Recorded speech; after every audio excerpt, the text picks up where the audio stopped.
Hi, everybody. Hello. Hi. Very good.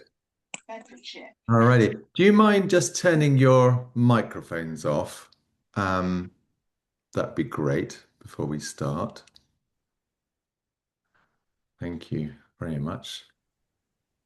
Great. And of course, you're very welcome to come in with your comments as we go along. Maybe if you want to put them in the chat as we go through, that would be great. And if you've got any questions or anything to say, that would be wonderful and contribute to this very interesting conversation that I'm going to have with Margaret Spicer, my friend Margaret, who is got up especially early. She's in Australia, and it's now sort of, I don't know, some godforsaken hour, 6 o'clock in the morning or something terrible. Oh, 4 o'clock. Oh, 4 o'clock. Oh, it's even worse. Sorry. Oh, dear. Anyway, and Margaret has been, I mean, actually, it was Margaret's idea to talk about this subject originally because I think it's something that she sees a lot in her clinic, and as I do. And of course, I'm sure many of you know Margaret's work. She's a Bowen teacher and has been for many, many years, longer than me, I think, and developed the mind body Bowen work, which is so interesting. And I think she'll be talking a bit about that work and how this relates to the topic, which is what if the pain you carry isn't entirely your own? Which is something I would say that I see on a kind of daily basis in my clinic when I sometimes wonder when people have particularly unexplained pain and sometimes conditions and sometimes very specific kind of pain which doesn't seem to relate to anything that they've personally experienced. They can't really put it into a context that they know about. And somehow it doesn't seem to make a lot of sense.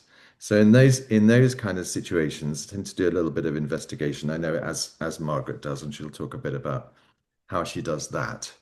But also as a craniosacral therapist, where you have your hands on, which is what I do. I obviously do Bowen as well, but I tend to pick this up particularly with my cranial work because you're in very intense contact with someone and you can kind of sense into their system. And very often you get the, well, not very often, but sometimes you get the sense of this is not theirs. They're carrying something which is not theirs and they can't integrate it, is the primary thing. And it's a little bit difficult to explain how I feel that. I've been doing this a long time. But you can definitely feel it and then maybe start a conversation with the person. So, for example, working with someone who holds groups, who's a teacher and maybe is with people in a very intense situation or holds retreats with people who are perhaps a little bit troubled and they come away from that retreat feeling absolutely exhausted or absolutely wired. And you can kind of feel in their system that they're holding this stuff for this group, you know what I mean? And it's really affecting them. So, so we're going to cover those kind of things. We'd also like to perhaps touch on, things like obviously intergenerational issues, transgenerational trauma, as it's often called. And what I would say, first of all, about that, and we will talk about it, is that it doesn't always have to be bad in the sense that actually we can inherit very good things down the line. You know what I mean? And we can inherit things which are problematic for us in the sense that we can't integrate them. They somehow affect our lives, or maybe they overwhelm us in a way so that we can't actually integrate it into our lives. So this is what we see in our clinic. I would say this is primarily what we do as therapists, is to help people integrate things that they can't integrate, whether that's physical, emotional, spiritual, whatever it is. But I really want to say this, that in terms of transgenerational trauma, we tend to think of it as a negative thing, and it's not. So there can be positive things, but also, I would say, and I know this from my own experience, that, trauma, most of us, pretty much all of us will experience trauma at some point in our lives, and that can be a tremendous resource.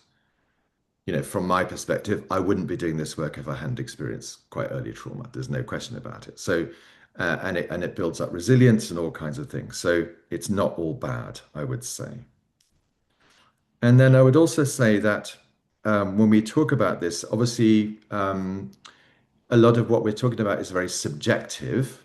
There is some very interesting research which we'll mention around epigenetics, which is not conjecture. It's pretty hard fact in the sense of how things go down the line, both on the maternal side and the paternal side through the generations, which I think is really interesting. There's some very interesting research on that.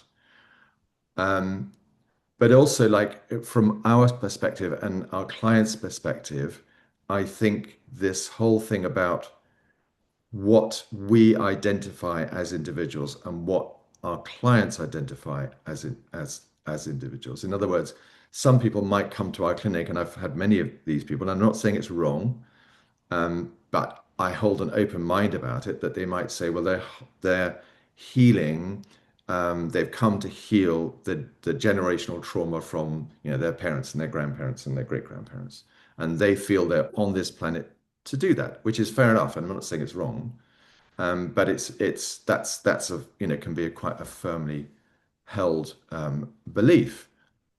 And also conversely, someone might feel that they're carrying someone else's stuff, maybe their parents' stuff, maybe they had, narcissistic parenting or whatever it is, and they're dealing with all that. In other words, they feel it's not theirs, whereas actually some of it is theirs. So it's not, it can sometimes be not that clear cut. So I think it's what we're trying to do here is have an investigation and get very curious. So that's what we kind of do with clients, I think. So Margaret, do you want to add anything into that?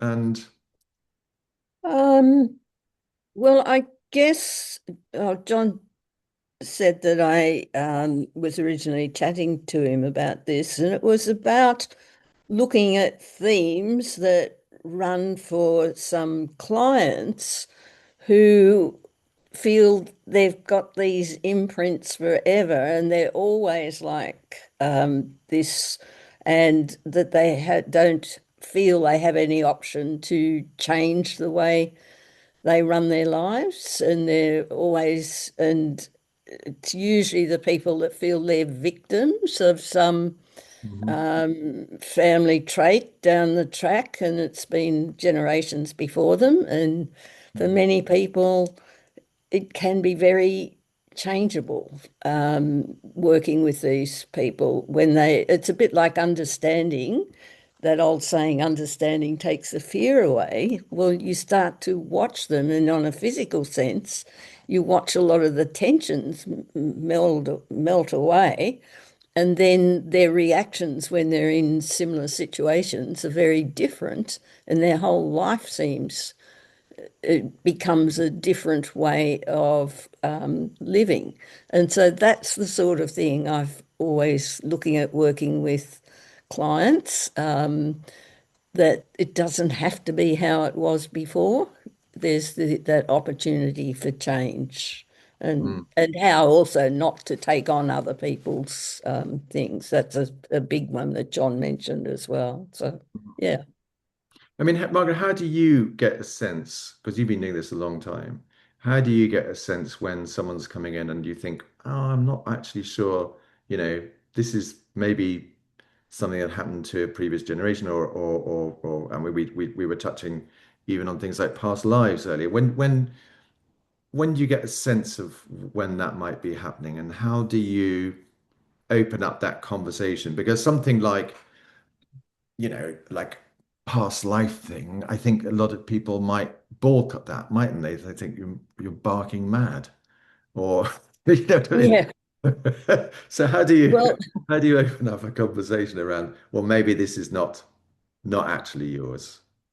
Well, I tend to try and work with the person's own intelligence, and that's a big part of the mind body Bowen work, is to, after you've done a Bowen move, get the person to get the person if they can, to come into their body, to become aware of any changes that particular move has done after their body, after you've done it, and leave them. And that's the importance of the weights too in the work that we do, is so that the body has an opportunity to process the effect of a move. And that's where you really see how different everybody is. And then you work with that for about half an hour or 20 minutes, half an hour, and then ask the person if they got any thoughts what it might have been linked to, and often chronic things or whatever. And sure, where you can have a series of questions you can ask, but the more it comes up as a spontaneous sort of response from them, you know almost immediately. Some people will actually say, I had an image, it was like I was in a different century or something. And so you're immediately looking at a past life thing. Mm. Or they're just taken back to some trauma, or they've got a memory of a grandparent or something, or they make a statement, and often it's just keeping your ears open, is, oh, it just runs in the family, or Mm. they tell me I'm like so and so in the family. So a lot of it, the way I work, is along that sort of line, seeing what they spontaneously come up with. Having Mm. said that, you do get people come in and they want to address past life things because they've had an experience like that. So immediately you're looking at that. But yeah, I'm always looking at the theme as to what it's leading me to Yeah. and how it affects them in the present. Yeah. Yeah. No, it's very interesting. I think the past life thing, I've got a very open mind about it, but I've seen it a few times. Um, I remember working with this woman. I was actually doing some cranial work with her, and um, she's quite. I mean, actually, she's written books about past life experience, so she was very familiar with it. But I was holding her head, and it felt like her head was just completely disconnected from her body. I mean, like completely. I was just like there was just a head, which is like. Mm. And so I just fed this back to her, and she said, "Oh yeah, no, I have this memory of being sort of beheaded." You know, No. it was quite Mm. funny. Yeah. And I've had other instances which sometimes don't make sense of feeling things, and the person will say it, like if they feel they've been stabbed somewhere, you know. Mm. Mm. And sometimes when you put your hands on, it has certain qualities to that. That there is a steely quality, for example, something strange like that. That's slightly more difficult to make sense of sometimes, but it's very specific. And, Mm. and often what you pick up is what they're also feeling. So, but I'm wondering, so what do you do with that kind of thing? Because sometimes those things can be feel quite intractable. You know what I mean? You mentioned like Yes. stuck, right? Well, they can. Well, how I tend to work with it is, as I said, I look for the theme. What is the theme around it? And for example, if somebody says they're stabbed, how does it relate to what's happening to you at this moment in this life, sort of Mm, thing. mm, Um, just a couple of examples, because an example because come up many times actually in workshops. People that often feel heat coming up through their body, and they might say that they feel like they're being burnt at the stake and that type of situation. And they've been practitioners, and it's almost like in a past life they've been burnt at the stake, or the witches of Salem type aspects. But when we've asked them what's been happening for them in this current life, a lot of them were people that were very reticent of setting up a clinic. They loved learning the work, and they're very anxious about going out and becoming a practitioner. And it's mm, almost like that so-called past life experience was the last time you did this, you got burnt at the stake. And there was this exaggerated sense of anxiety around it. So it's almost like once you understand that, and that same saying I said before, understanding takes the fear away, and they feel more comfortable in stepping forward Mm. and working with Yeah. it. So, mm, Yeah, I've certainly had that myself. I'm certainly related to my history as well. mm, Yes. So, and obviously beyond that, if we think about what we come in with and perhaps what is not ours. I mean, it's very interesting when you look at the whole thing around epigenetics, which is a huge subject, and we can't really touch on it too much today. But um, one of the things I think that's worth thinking about is that we are lot older than we think we are in terms of like, we were formed in our grandmother mhm, because all the eggs that your mother was born with were formed while she was in in her grandmother's womb. So um, they often say you are what your grandmother ate, but it's also mm, probably true that you are what your grandmother thought and felt and experienced. And certainly from my perspective, so I don't know how old you are, Margaret, but my my grandmother would have been through I don't know if it was two wars. Actually, she did, two wars. Um, and so, we are effectively sort of 30 years or 40 years sometimes older than we think we are. We've been around that long and we've been gestating in all that influence that is coming in, both on a sort of epigenetic level and but also energetic level, you know what I mean? And perhaps a mm, trauma level. So all those things come together. And mm, I find that really, I kind of like to sit with that and I like to kind of contemplate that sometimes. And mm, it's such an interesting thing, this whole thing about epigenetics. And it's something that on our other platform, Our Birth Journey, we had Thomas Verney did a whole series on it. oh yeah. And he Mm, talks very eloquently about it. But mm, as I say, it's a huge subject. But I suppose what we're seeing also in our clinic, aren't we? Which I see a lot of.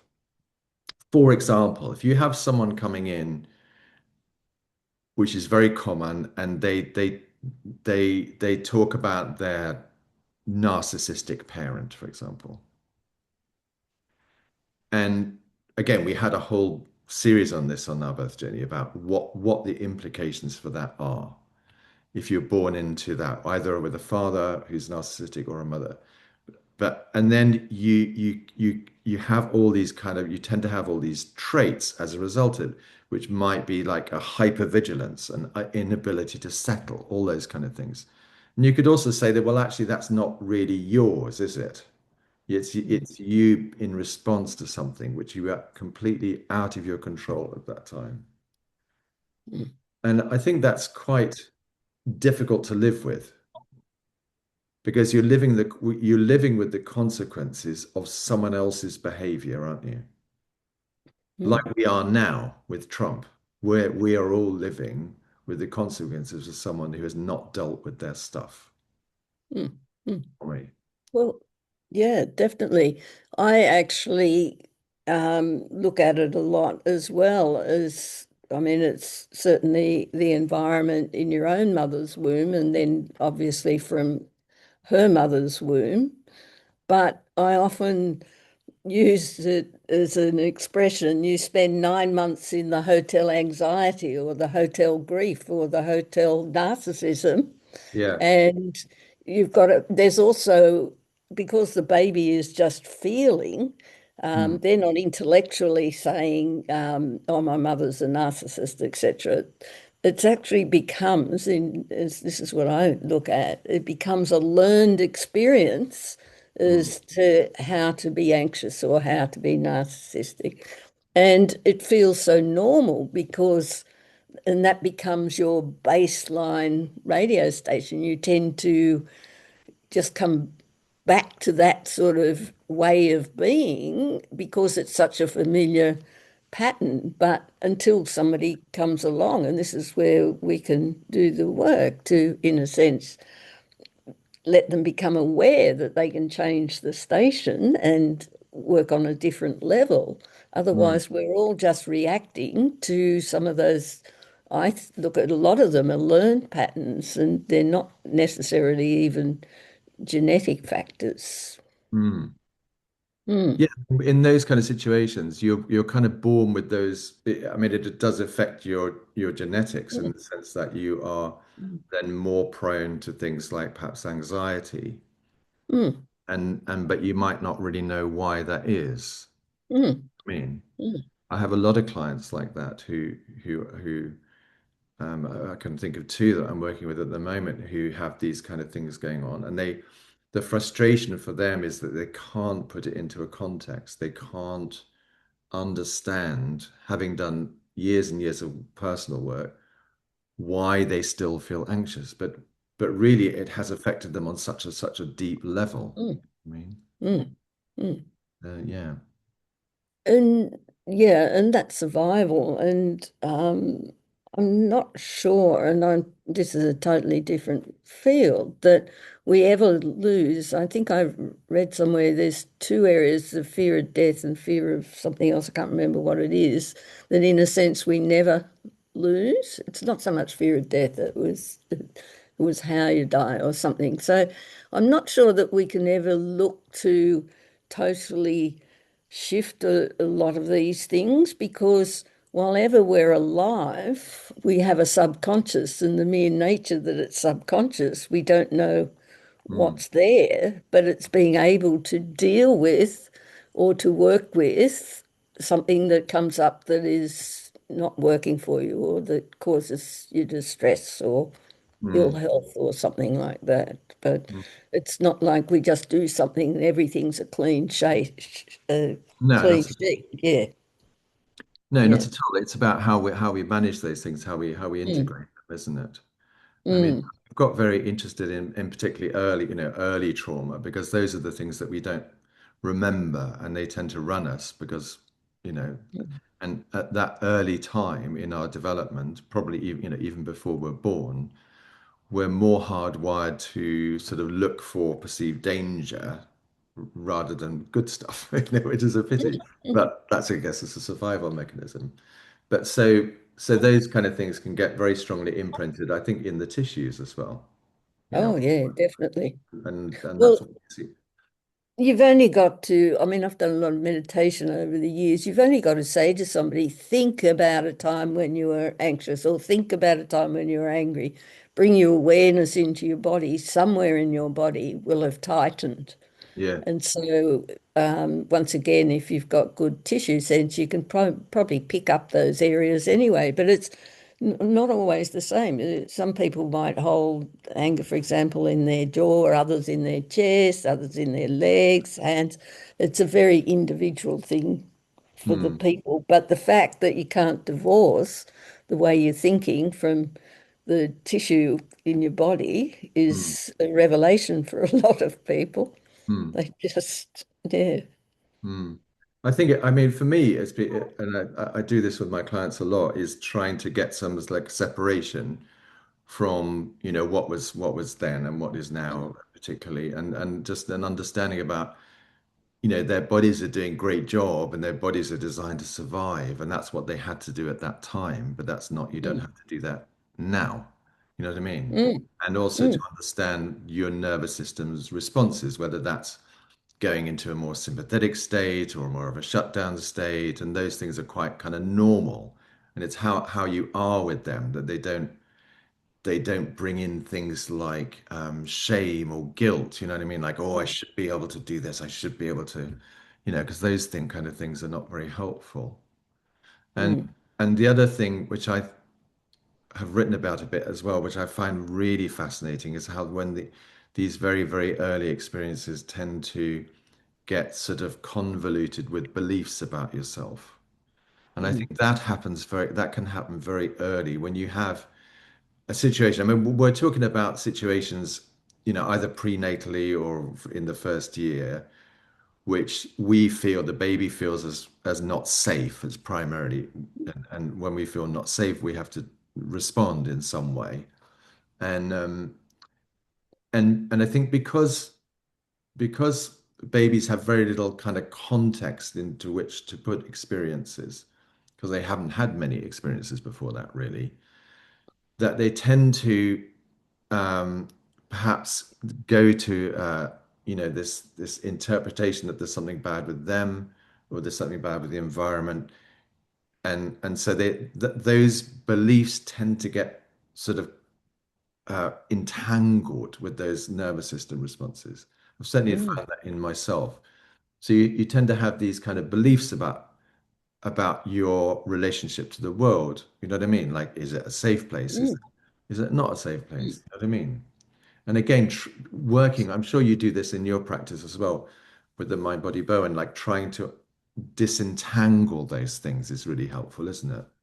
Oh, absolutely, and it can help them a lot. Um, there's a couple of things. One, and it's not so much, but it's the effect in the womb. I was just thinking of this case yesterday, and it's a little baby came, and it was quite unusual because the baby was fine when they travelled in a bus or when they travelled in a car, in a train or something, but put the Yeah. baby in a car. And the baby was totally traumatized, absolutely traumatized, could not go into a car without being screaming and yelling. And so when I explored that, during the pregnancy, at one stage, the mother became very ill and was transported off to hospital in an ambulance, which in Australia, they're more car-like. Right. And it was like you can imagine it was a life and death situation. And so Oh, that baby would have been feeling absolutely everything the mother would have been feeling, plus whatever the people around her were feeling. And so the baby's response was just recognize it must have been the vibration or the sense or mm, what was happening in a car mm, and was just reacting mm. to being in a car, which was a reasonably unusual thing, but it was interesting because it shows you how specific some of those memories can be for people. Mm, Absolutely. No, absolutely. mm, So if we're talking about, let's talk about a little bit about, because we're practitioners, um, this thing about when something is not ours, like when we feel we take on something from our clients. And I was sharing with you earlier, Margaret, about, I know some practitioners who've had to stop working as a result of it. A friend of mine who cannot put her hands on anybody and do it, even a single bow and move because she immediately takes on their stuff, which puts her out of action for a few days. So it's like, mm, but and also as teachers, and I'm sure you've experienced this. If you've got a class where people perhaps uh, are not that familiar with doing work on themselves, perhaps because but maybe they're new practitioners, and you're in that room with them for a few days, and they're processing all this stuff. It can feel sometimes like treacle in the room, and afterwards, sometimes I can feel absolutely exhausted, and I know that it's not mine. So I'm wondering how do we deal with that kind of stuff? How do we deal with things which are clearly not ours? Someone comes in with a headache and they leave and immediately we get a headache. I mean, thank God it doesn't happen to me, but it happens to a lot of people. mm. Well, I guess when I've looked at over the years with people and also originally myself, I've found the more the practitioner can become grounded, the Mhm. more aware of their own body they are. I'll often say to some of the more sensitive ones, just in a sense, scan your body before you walk into the room. And if you come out and you're feeling different, it's invariably not yours. Sometimes for some, just acknowledging this is not mine is enough to let it go without getting too absorbed in it. Mhm. And another one is to have a look at what it is, and is it your pattern that's just being amplified, and maybe do a little bit of work if that's the case. But the other thing is to, yeah, I know a lot of people do techniques and clearings, and that sort of all helps. But the more centered you are, the more at one with yourself, the more grounded you are, your energy comes in, and actually the aura, for want of a better word to use, reflects outwards. And that Mm. is your protection. It's almost like the holes in the aura are where people get caught. So the more centered, grounded, at one with yourself, the less likely it's going to happen. So I'll always try and encourage people to do work to try and do that. Mm. Definitely grounding Mm. things. Yeah, Uh, I have yeah. that as well when I work. I mean, I have this um, thing of just anything that comes in. I've been doing it for so long now; it's just automatic. But anything that comes in goes straight down and out Yeah. through my.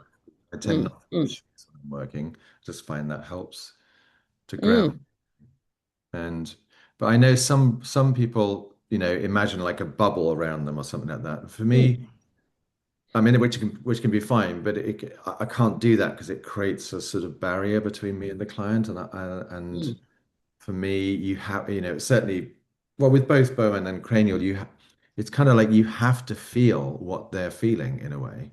Like you have mm. to feel the tissues, not what they're feeling. You have to feel what's going on in the tissues on a on Yeah. a, on a deep level, and so you can't. There has to be this porous thing Mm. that goes on where you're feeling it. Well, I'll see if I can do this with my hands. It's a bit like if they're vibrating and say they come in and they're feeling something, the higher you can keep your vibration, the less you're going to be affected by Yeah, this down here. And if anything, you'll bring them up momentarily into that safer space where whatever they've got is more able to drop away as well. So the clearer you are as a practitioner, and the more, in a sense, open, and I'm going to use the word oneness, because if we start putting barriers around us and protections, which is necessary for some people, you are actually putting that barrier between you and that oneness as well. You're automatically in a dual state. So the more you can come back and be grounded, raise your energy to a lighter frequency, mm, the less likely you're going to pick up mm, um, things. Yeah. Or the yeah, other thing, some people that can do that and pick it up, get them to understand how they can work with it and make it a really positive aspect as well. Because some people can pick it up and they'll go, "Oh, I know what's wrong with this person," and all the rest of it. But to be able to use that information to help the person, but let it go, and don't keep holding on to it. That's the other way to actually use those. They can be used as skills. yeah, yeah, definitely, yeah. Because one can um, create all kinds of stories. I think what you're talking about is really feeling what's happening in the moment. Mm, Because it's very easy for people um, to create these whole narratives which they become identified with, whether that's a past life thing or their generational thing, and or how they were born, or you know what I mean. And then it almost becomes, I'm not, it's their reality. I'm not saying it's not real. mm, It becomes a bit slightly too limiting, I mm. think, for some people. Yeah, That it becomes their perspective. Yeah. and that they somehow have to do this and this and this to get out of this, which I've Mm, always resisted that because I actually don't think that's true, because I mm, think people can shift at the blink of an eye. Actually, I mm. think. I've seen it Yeah. so many times that things can shift, you know, very, very fast, actually. Absolutely, absolutely. Which, but this is talking more clients now. It's yeah, it's about having a space in your clinic and bringing them back. And that's why if you stay and get them to bring their awareness to the body and they're feeling this so-called story or a particular emotion or something, where are you feeling that in your body and bring them back to the awareness? And if they identify, let's just stay with that for a little while and see how long that lasts, Yeah. allows the body to process it, and you can get those virtually instantaneous shifts with some Yeah. people. Yeah, Yeah.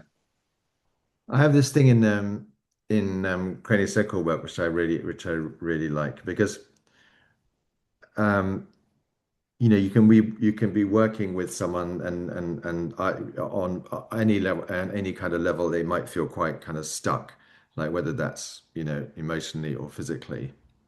And I like the image of the Taoist image of the, I can't remember what it's called, the two interlocking, what's that yeah, called? the Yeah, yin yang thing. yin yang. Yeah, Yes.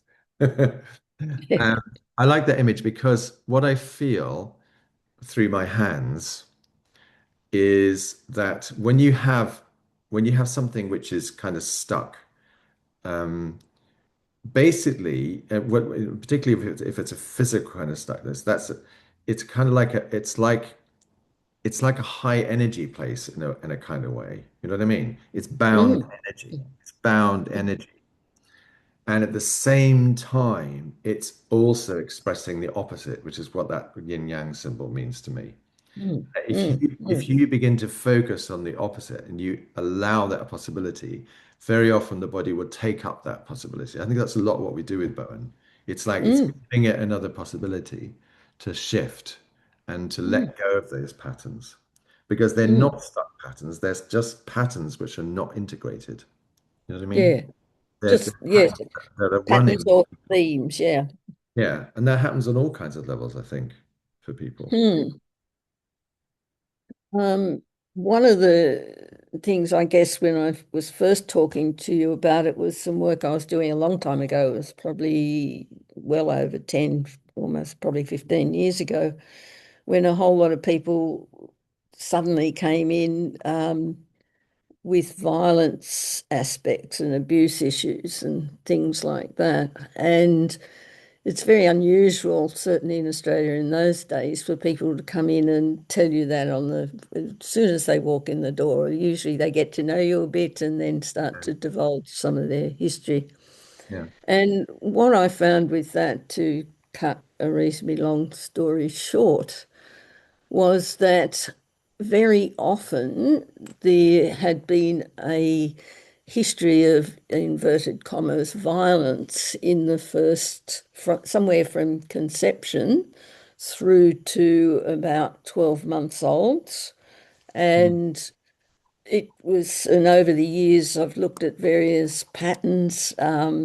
It could be around conception, could be an abuse situation. I've had people that there was attempted abortions, which of course would be very violent. Time in the womb with violence, people being bashed up, could even be a very, very harsh car accident or something of a violent nature. And there are many things, the birth itself being particularly violent, or after the baby's been born for a while, shaking the baby, falling out of chairs, something very violent.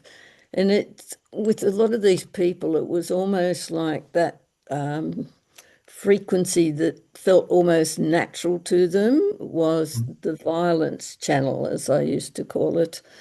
And it explained to me why a lot of people kept on going back into new relationships, but they'd end up with the same pattern all the time. Mhm. And when I was thinking about it, what does knowing that do? Well, knowing that for people helped them realize in many cases this was a pattern that they'd actually picked up prior to whenever the abuse that they were looking at had started, that it wasn't actually their fault. It took some of that shame and guilt away, gave them a way they could work with it. In a way, it almost divorced themselves a little bit from the original trauma. Doesn't mean to say it instantaneously shifted, but it gave them. Some people went off and had further counselling work, other people work with it themselves, but it really helped them understanding that these patterns were either, and you could take it back into generational things as well, because my mother had this problem as well, and my grandmother, and all the rest of it. But just the knowing helped in the resolution of them Mm. being able to change. And I always felt at the time, because I remember talking about that at a conference many years ago, and hoping somebody might pick it up and do some research on it, because there's so much of these problems out there. And so, Mm. yeah. I mean, how did you unravel that then with those clients? How did you did it start like, would you start with a sensation? You know, Yeah, definitely maybe they get start an with this. image of something, or and then you kind of take it from there. Is that how you Yeah, work? yeah. Well, as I said, with the mind body bone work, which I've been doing a long, long time now, and also my background, I've also was doing a lot of this sort of work even before I did bone, and looking at homeopathy and things like that, which have got generational and miasmatic things and all the rest of it in it.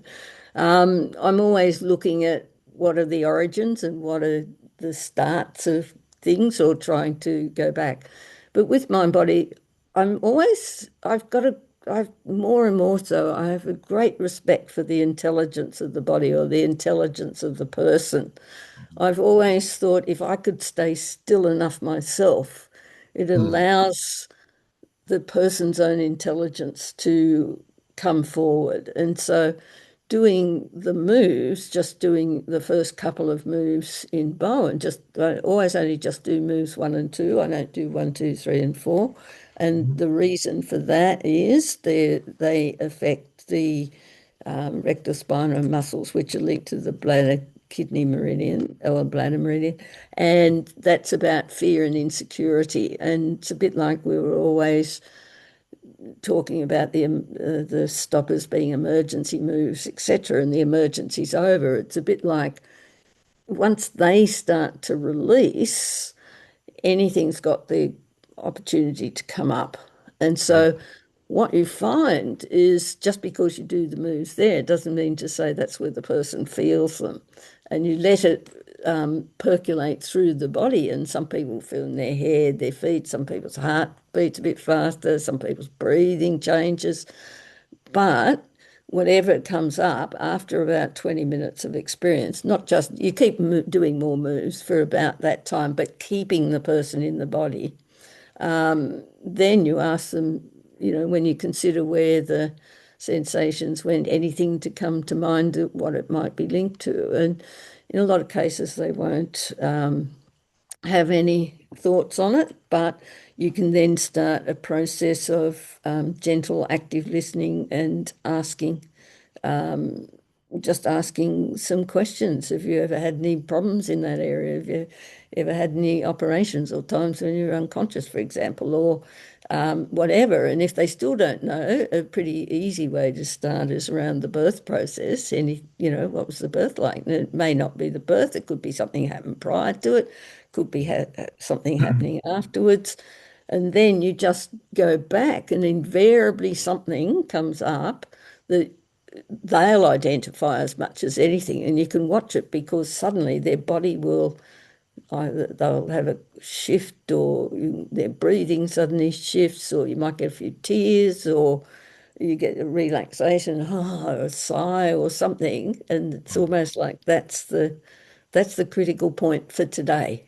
And I'll Mm. only ever work with what the intelligence is telling me to do today. Because some people, it's a bit like you go into the middle of an onion and you get the whole lot coming. Other people, it just peels away a bit at a time. But unless the person feels safe on your table, they're never going to release anything because the body will tighten against you. So the more you can get them into that relaxed state, the more opportunity there is. And they know, I figure they know exactly how it started and they know exactly how to come out of it as well, which is an interesting way to work. Yeah, yeah. And do you think there are kind of key places that people tend to hold those kind of things, like maybe in their jaw or their diaphragm or the psoas? Well, definitely you're looking at psoas for um, fear and insecurity because that's the major muscle for those particular meridians. But when you look at some of the fascial diaphragms, etc., you've got the inguinal area, you've got the diaphragm itself, you've got the jaw.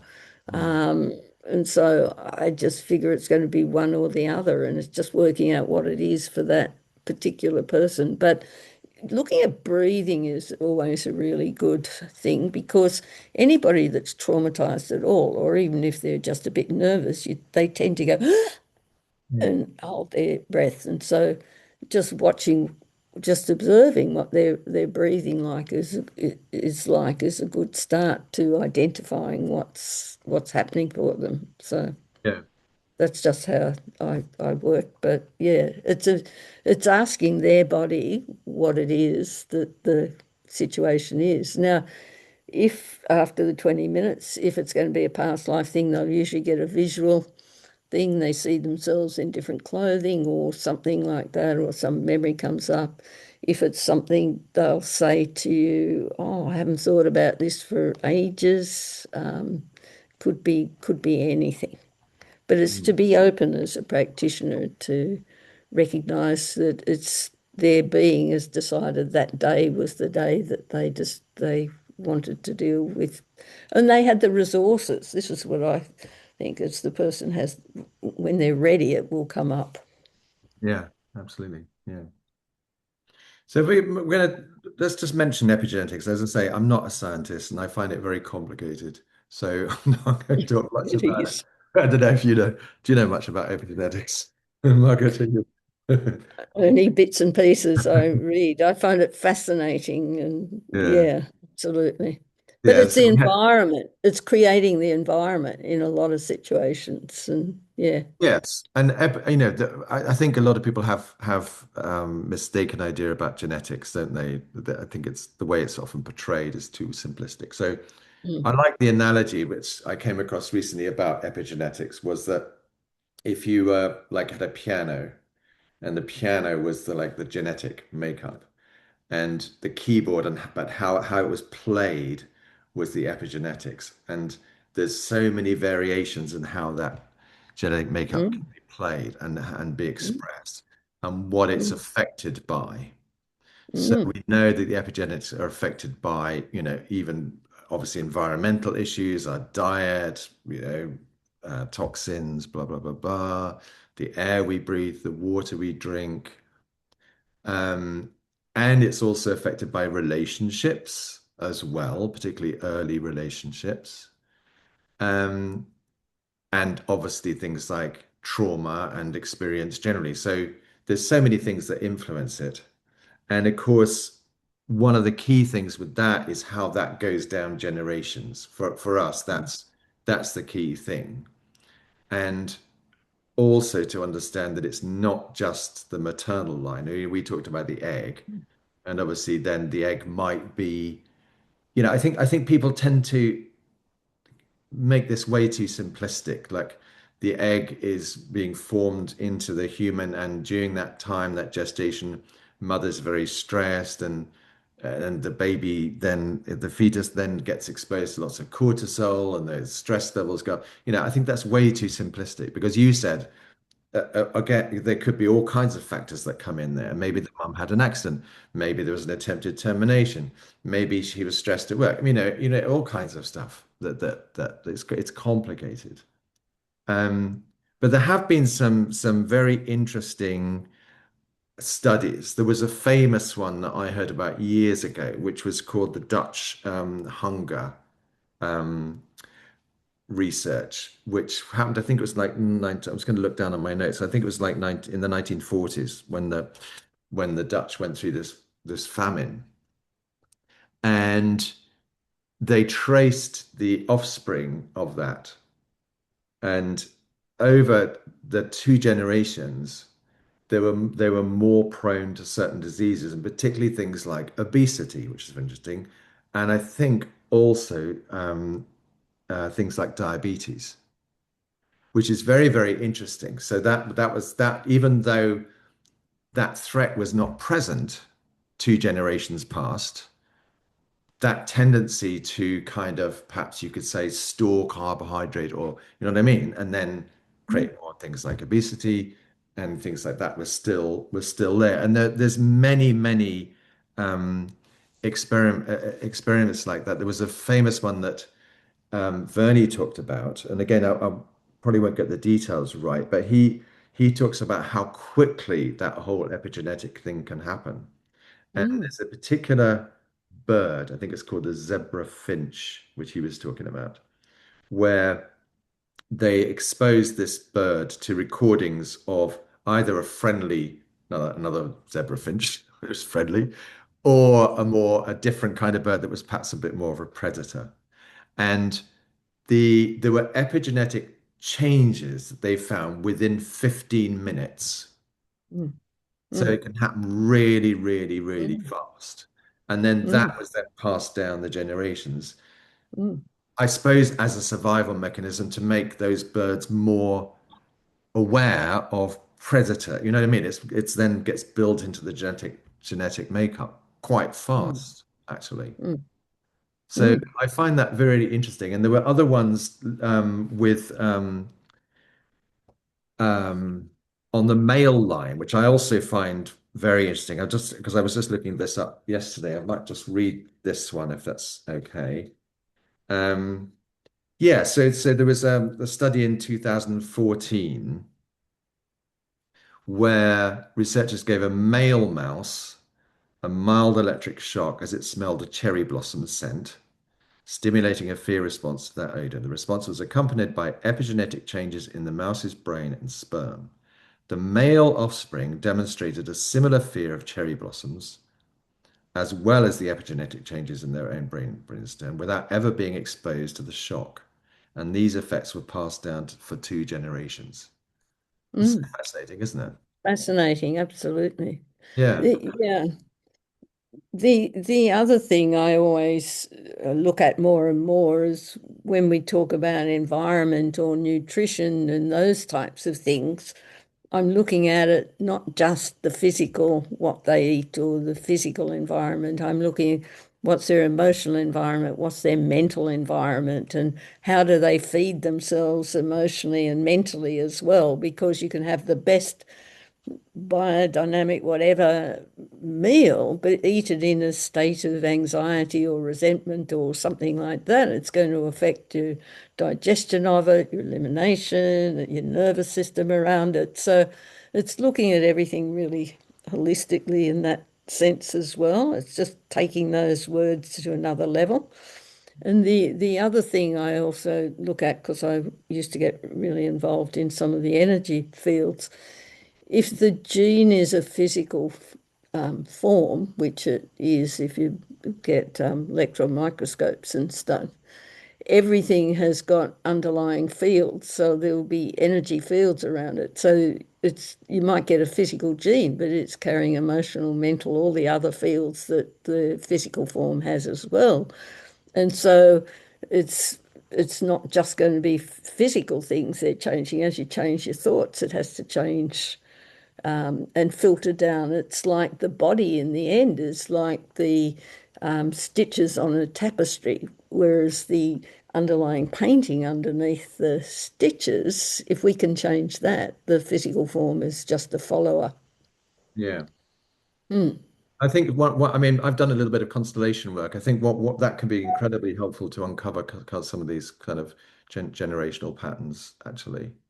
I find that absolutely extraordinary. I know there's a lot of different approaches to constellation work, and you can also do it with animals. We had someone on recently who's quite local to here who does equine work, and how, you know, how sensitive and how they can pick up these things. She was working with this um, boy who was, oh no, it was a girl, I think. It was a girl who'd been taken into care, and they didn't know the story, but that she made friends with this horse. They had a lovely close relationship, and then in one of the sessions, the horse suddenly turned round and went to the stable and shut the door, shut the stable door, and wouldn't come out.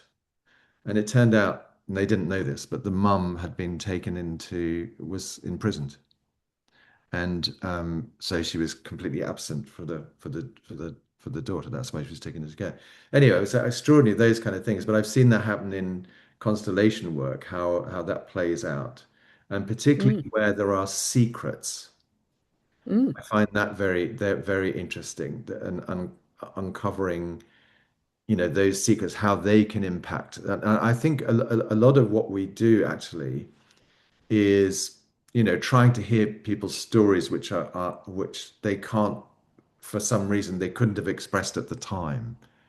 You know what I mean? Because otherwise, mm, people are holding stuff, aren't they? They're mm, kind of mm, holding things as almost like secrets, and you get that generationally as well. mm.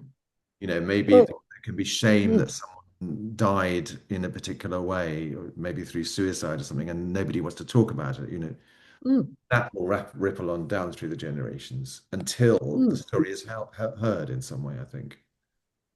Oh, absolutely. And then integrated. And but a lot of things I look at too is how the person reacts to things, and they're often really young type situations. If you're in a situation when you're young and it's very uncomfortable, or it doesn't have to be abused, but just uncomfortable, people I see, and this is my observation, they either retreat in against their spine and they have cold hands and feet, or they do an out of body thing, in which case they're not present either and they're not grounded. And so a lot of this work is just bringing them back and integrating them back and make the body more comfortable to live in, and then they're more able to stay in the present moment in a safe, feeling safe. Mm, And that can come from a generational thing. It can be just something that happens, but yeah. absolutely. Okay, we've got to wrap up in a sec. Has anybody got any questions you want to ask or observations you want to say? Hillary's mentioning the after had healed one of my past lives, I had two different clients who I knew had been there with me. Gosh, that's interesting. Apparently, this happens when that you meet them again in another life. And Mm, yes, she's mentioning also Bradley Nelson's The Emotion Code, which is a very interesting book. Have you come across that, mm. Margaret? Yeah. No, I haven't. I'll have a look at it because it could be quite interesting. Yeah, Yeah. Yeah, one of my clients is using that at the moment. Very interesting. yeah. But Good. yeah, well, I think we've got people that travel with us through lifetimes in a sense, and they're probably the ones that push our buttons most, actually, because who else would stay around to do that half the time? They're often family or people that you've got a lot of contact with, and it's how you see it, whether you see them as adverse enemies or whether you see them as learning how you can shift and move yourself, and so to Yeah. become own more and more of our own, yeah, Yeah. things. I think that, I mean, I think for me, the most important thing we can do with these kind of situations is really just listen, isn't it? Um, Mm, because these stories, whatever they are, and they can be quite mysterious, need to be heard. And mm. otherwise they just repeat themselves until something's resolved, you know? So I I, think, yeah, yeah, I was just going to say to a certain extent, it's realizing the person standing next to you is living in a different universe than you are. No two people have got the same body mind. yeah, everybody's got different genetics, they've got different environmental factors, they've got their own beliefs. It's how they've done it. It's like the two people walking down the street and you assume they've seen the same things. They haven't. If you're in a good mood, you see the birds and the trees and the gardens. If you're in a bad mood, you see the potholes and the rubbish bins and the whatever. And it's to realize that your clients are like that too. Everybody has a different perspective, and to really honor that perspective. And it's how their story works for them. And we can only just be a guide on the side. It's not trying to get people to do anything. And I encourage them to always listen to their own intuition. It's like their tuition from within. Try and access their own knowing Yeah, and what works. And that's their best guide. It's to discern what's their journey yeah, as opposed to trying to take on somebody's idea of what their journey should be and yeah. could be. And to just help give them the resources, get their nervous system, help them understanding it then will help them more along the track. Yeah, and I think curiosity is a very good thing as well, Oh, because huge. curiosity gets people involved and it gets them a bit distant from, these Mm, things. Yeah, because sometimes people can be a bit reluctant. mm, They might have an image or a feeling as you're working with them, they get a certain feeling which they think, oh, should I talk about this or not? Or you know what I mean? And this seems a bit strange, doesn't seem to be related to what we're working with now. Or they might have an image come into their mind.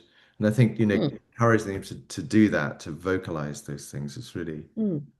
I think when they often come into a practitioner, I always look at it's a bit like the old ice cream cones that come down into that point. yeah, They've got themselves stuck in the point. And if we can just lift them a little bit up and give them further options or other ways of seeing the same situation, it tends to help them and lighten the load somewhat. yeah, absolutely. Well, thank you very much, Margaret, for getting up so early. I hope it hasn't. That's all right. Made me go to bed early, Yes. And I'm which looking is a change. forward to see you in a few weeks in Australia for the conference. Yeah, for the conference out here. Yeah, be good. Fantastic. All right. Thank you. And Well, thank you, everybody, for coming. thank you. All right. See you soon. Bye.